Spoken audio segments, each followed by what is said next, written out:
In this video, I'm going to show you how to create a mesmerizing looping video to the beat that looks something like this.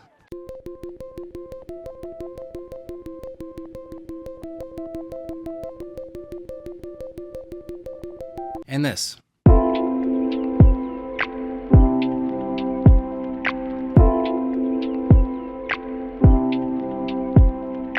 Let's get started. And thanks to Squarespace for sponsoring this video.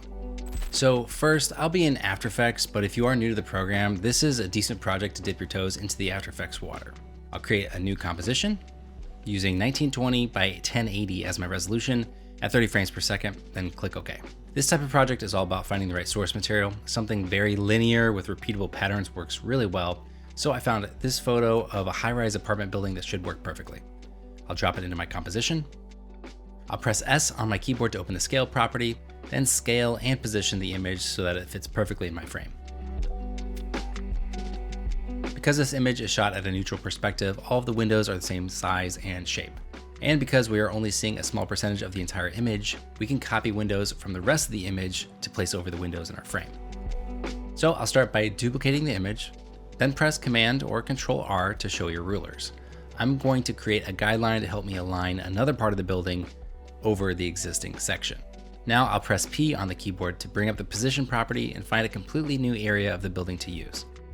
To make sure it's lining up right, I'll press T on the keyboard to bring up the opacity property and lower the opacity to ensure it's just right. Next, I can create my first mask. Using the pen tool, I'm going to draw around the inside of this window. If the guideline is in your way, press Command or Control semicolon to hide them.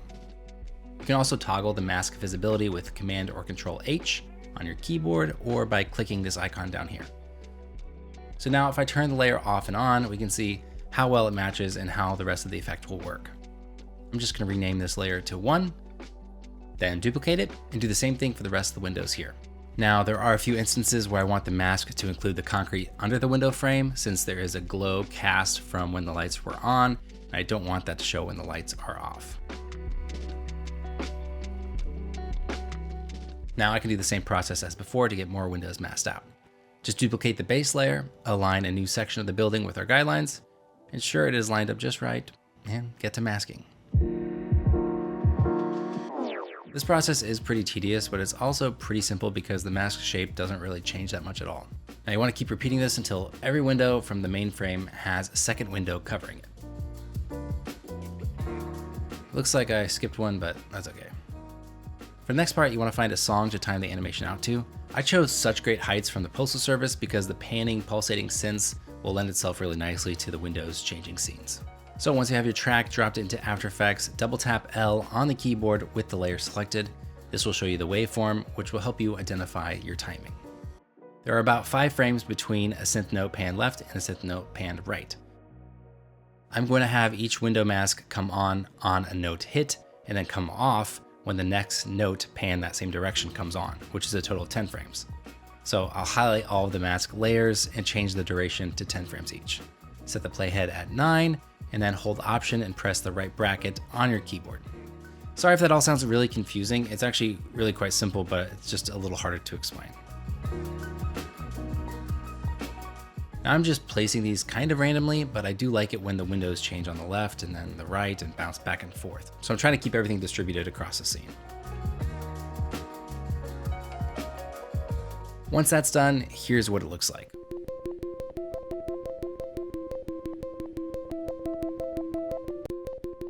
This worked out really nicely where each window got covered with a mask just in time for the track to loop again. Well, all but one.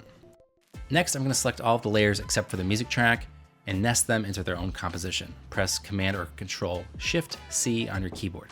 In After Effects, this is called pre-composing. Now in the effects panel, I'm going to type in CC Repetile and then add that effect to the pre-comp. Then I'm going to scale down the pre-comp to 50%. Now in the effects control panel, I'm going to expand it each direction to completely fill the frame. Right where the track would loop, about 5 seconds and 15 frames in, is where this will zoom out to the wide shot. I'll select the comp layer and then duplicate this pre-comp by pressing Command or Control D. I'll move the start time of the duplicate comp to 5:15. Then back on the first comp, I'll set a scale keyframe at 5:19 or so, and then move back 5 frames and set the scale to 100%. Then I'll drag this original nest above the duplicate and trim the end. Here's what that looks like. Yeah.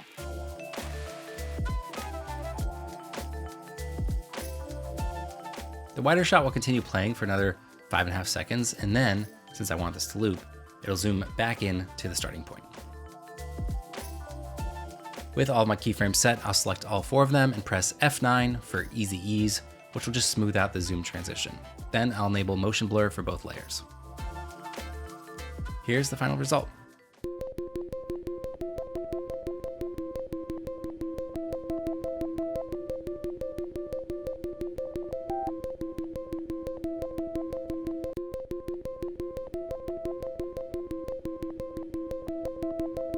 For the second example, here's the starting photo. And again, I'll start with one section of the building.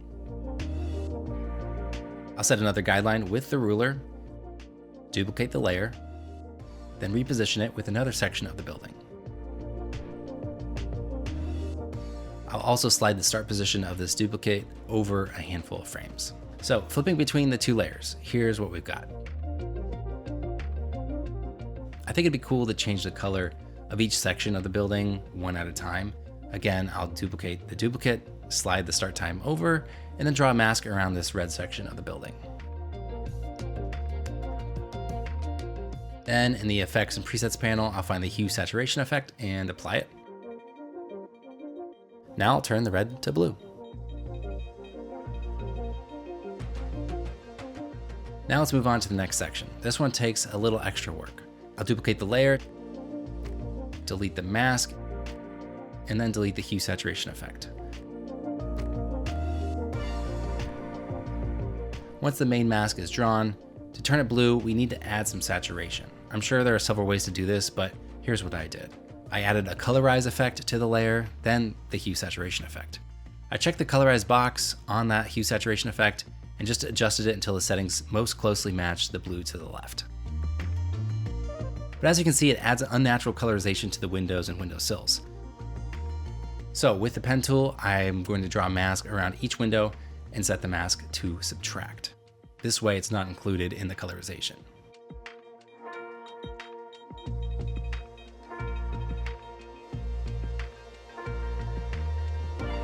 Then you just have to repeat this process across each section of the building. Then it looks like this. Again, time to find a song to use for inspiration. I picked this track from my latest release, Sounds of Summer, now available on streaming. Here's what that loop sounds like.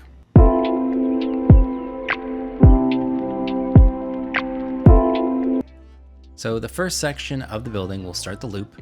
Then on the first hi-hat hit, I'll move to the second section of the building.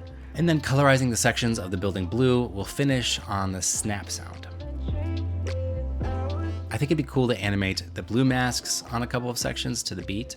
To do so, just press M to open the mask properties, then click the stopwatch on mask path.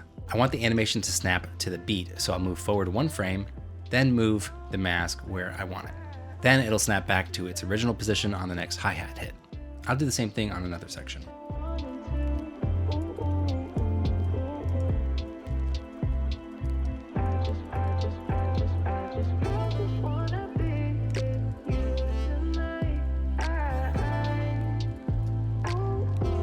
And then one more mask animation on each, but this time a little different.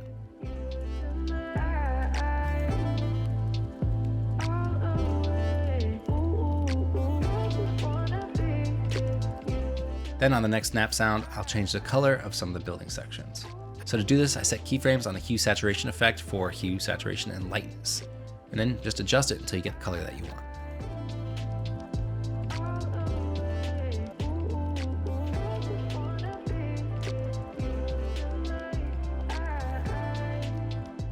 Here's the final result.